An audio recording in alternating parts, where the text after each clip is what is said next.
হাসরের ময়দানে হাজার হাজার মানুষ, লক্ষ লক্ষ মানুষ আল্লাহর দরবারে দাবি করবে, আল্লাহ আমি তোমার প্রিয় বান্দা।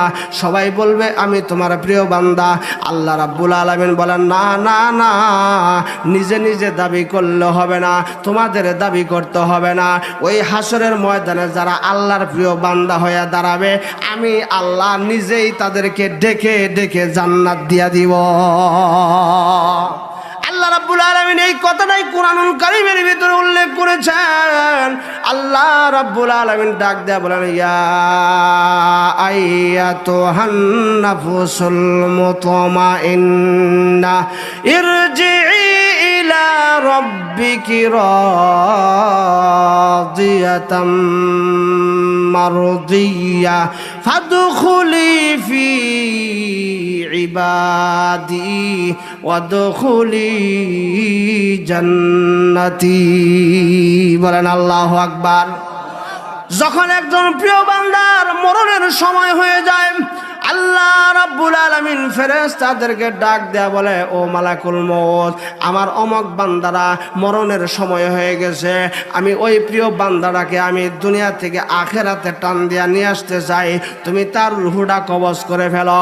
এবার আল্লাহ ডাক দেয়া কয়, রুহু কবজ করবা ঠিকই, কিন্তু একটু বেশ কম আছে। কারণ যখন মানুষের আত্মা কবজ হয়, যখন রুহুটা কবজ হয়, তখন সাকরাতুল মউত, মৃত্যুর যন্ত্রণা আছে না নাই?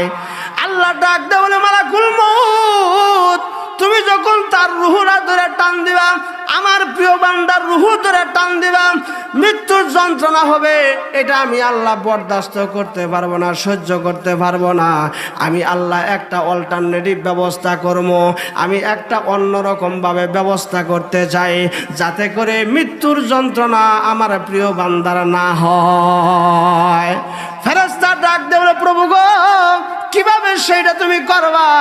আল্লাহ রাব্বুল আলামিন ডাক দেয়া বলে, মালাকুল মউত, চিন্তা করো না, আমি আমার প্রিয় বান্দার রুহু কবজের সময় আমি কোনো সাকরাতুল মউত, মৃত্যুর যন্ত্রণা আমি দেব না। ও জান্নাতের ফেরেশতারা, জান্নাত থেকে আমি এই মুহূর্তে 500 ফেরেশতার বহর আমি জমিনের ভিতরে পাঠিয়ে দিলাম।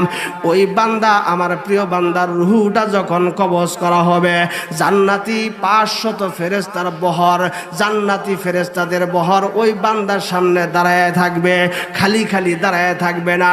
প্রত্যেকটা ফেরেশতার হাতে জান্নাতের সিনারি থাকবে, প্রত্যেকটা ফেরেশতার হাতে জান্নাতের দৃশ্য থাকবে, প্রত্যেকটা ফেরেশতার হাতে খুশবু থাকবে, আতর থাকবে, সুঘ্রাণ থাকবে।